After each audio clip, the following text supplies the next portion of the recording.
Breaking news. Sangareddy జిల్లా ఆమీన్పూర్లో ముగ్గురు చిన్నారుల మృతి మిస్టరీగా మారింది. రాఘవేంద్ర కాలనీకి చెందిన చెన్నయ్య, రజిత దంపతులకు ముగ్గురు పిల్లలు. రజిత ఓ ప్రైవేటు టీచర్గా పనిచేస్తుండగా భర్త వాటర్ ట్యాంకర్ నడుపుతున్నాడు. రాత్రి అందరూ కలిసి భోజనం చేశారు. భార్య, ముగ్గురు పిల్లలు పెరుగన్నంతో భోజనం చేయగా భర్త పప్పుతో తిన్నాడు. భోజనం చేసి వాటర్ ట్యాంకర్ను చందానగర్ తీసుకెళ్లాడు. తిరిగి రాత్రి 11 గంటలకు ఇంటికొచ్చాడు. అప్పటికే భార్య, పిల్లలు నిద్రపోయారు.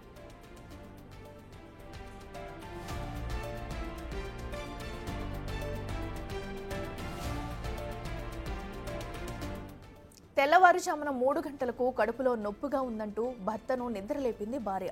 దాంతో వెంటనే ఆసుపత్రికి తరలించారు. పిల్లలను నిద్రలేపేందుకు ప్రయత్నించగా చలనం లేదు. చనిపోయినట్లు గుర్తించి వెంటనే పోలీసులకు సమాచారం ఇచ్చారు. ఆ ముగ్గురు పిల్లలు ఎలా చనిపోయారన్నది సస్పెన్షన్గా మారింది.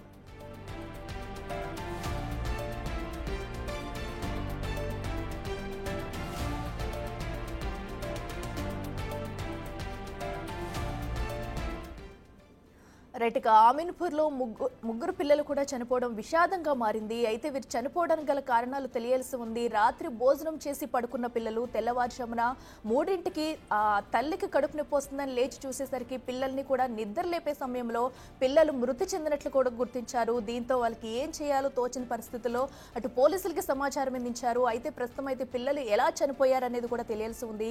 దీనిపై కూడా అటు పోలీసులు దర్యాప్తు చేస్తున్నారు. ఇదే అంశానికి సంబంధించి మరింత సమాచారం మా ప్రతినిధి సుజాత. సుజాత, చెప్పండి, ప్రస్తుతం ఈ ముగ్గురు పిల్లల డెత్ కూడా మిస్టరీగా మారింది. అసలు ఏం జరిగిందనేది కూడా ఇప్పటికీ కూడా అంతుపట్టడం లేదు. దీనికి సంబంధించి డీటెయిల్స్ ఏంటి? అసలు నిన్న సాయంత్రము కుటుంబ సభ్యులతో కలిసి భోజనం చేసినటువంటి చెన్నయ్య కుటుంబ సభ్యులు ఆ ముగ్గురు పిల్లలు పెరుగన్నం తినడం, తన భార్య కూడా పెరుగన్నం తిన్న తర్వాత అందరూ కూడా వేరు వేరు గదుల్లోకి వెళ్ళి నిద్రించారు. తెల్లవారుజామున ఆ చెన్నయ్య వాటర్ ట్యాంక్ డ్రైవర్ గా పనిచేస్తుంటాడు. భోజనం చేసిన తర్వాత బయటికి వెళ్ళి తిరిగి 2 గంటల ప్రాంతంలో ఇంటికి వచ్చాడు. తెల్లవారుజామున 3 గంటల ప్రాంతంలో భార్య కడుపు నొప్పి వస్తుందని చెప్పడంతో హాస్పిటల్కి తీసుకువెళ్ళాడు. ఆ తర్వాత స్థానికంగా ఉన్నటువంటి వాళ్ళని కూడా వెళ్ళి పిల్లల్ని చూసుకోండి అనేది కాల్ చేసినప్పుడు అక్కడికి వెళ్ళేసరికి పిల్లల్ని నిద్ర లేపుతున్నప్పటికీ ఎంత సేపటికి పిల్లలు నిద్ర లేకపోవడంతో ఆ తర్వాత వాళ్ళని గమనించినటువంటి స్థానికులు మరణించారు అనేది కుటుంబ సభ్యులకి చెప్పారు. వెంటనే కూడా తండ్రి పోలీసులకి ఫిర్యాదు చేశాడు. అసలు ఏం జరిగిందో ఏంటో అర్థం కావడం లేదు, రాత్రి కడుపు నొప్పి అని చెప్పేసి భార్య హాస్పిటల్కి తీసుకెళ్ళను. ఆ తర్వాత ఇంటికి వచ్చి చూసేసరికి ముగ్గురు పిల్లలు వికట జీవులుగా పడి ఉన్నారు అని చెప్పేసి తన ఫిర్యాదు చేయడంతో పోలీసులు కూడా ఈ కేసుని అనుమానాస్పద మృతిగా కేసు నమోదు చేశారు. ప్రస్తుతం క్లూస్ టీమ్ కూడా అక్కడికి చేరుకొని అన్ని ఎవిడెన్స్ ని కలెక్ట్ చేస్తున్నారు. మరోవైపు వీళ్ళ మధ్య ఏదైనా వివాదాలు ఉన్నాయా లేదు అని అంటే, పెరుగన్నం తింటే ఎందుకు పిల్లలు మృతి చెందారు, పెరుగన్నంలో ఎవరైనా ఏదైనా కలిపారా, తండ్రి ఎందుకు పెరుగన్నం తినకుండా పిల్లలకి భార్యకి మాత్రమే తినిపించారు అన్న ఈ అన్ని కోణంలో కూడా పోలీసులు కేసును అయితే దర్యాప్తు చేస్తున్నారు. ప్రస్తుతం పిల్లల్ని డెడ్ బాడీని హాస్పిటల్ కి తరలించారు. ఒకవైపు చెన్నయ్య భార్యకి ట్రీట్మెంట్ అందిస్తున్నారు. తను మాట్లాడుతూ అసలు ఏం జరిగిందో ఏంటో కూడా అర్థం కావడం లేదు.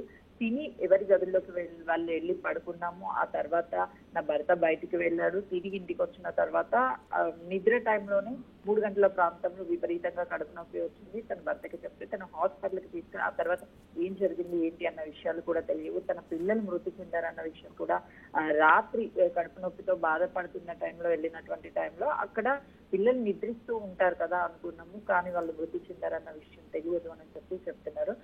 మరికొద్ది సేపట్లోనే సంఘటన స్థలాన్ని పరిశీలించేందుకు ఎస్పీ వీళ్ళందరూ అక్కడికి చేరుకొని అక్కడ ఉన్నటువంటి చుట్టుపక్కల ఉన్నటువంటి వాళ్ళందరి దగ్గర నుంచి ఏం జరిగింది ఏంటి, అసలు వాళ్ళ మధ్య గతంలో ఏమైనా వివాదాలు ఉన్నాయా, ఏదైనా అప్పులు ఉన్నాయా, రెగ్యులర్ గా వాళ్ళ కుటుంబం ఏ విధంగా ఉండేది, వీటి విషయాలను కూడా స్టేట్మెంట్ ని రికార్డ్ చేసే అవకాశం కనిపిస్తుంది. అట్లా రైట్ సుజాత, థ్యాంక్ యూ.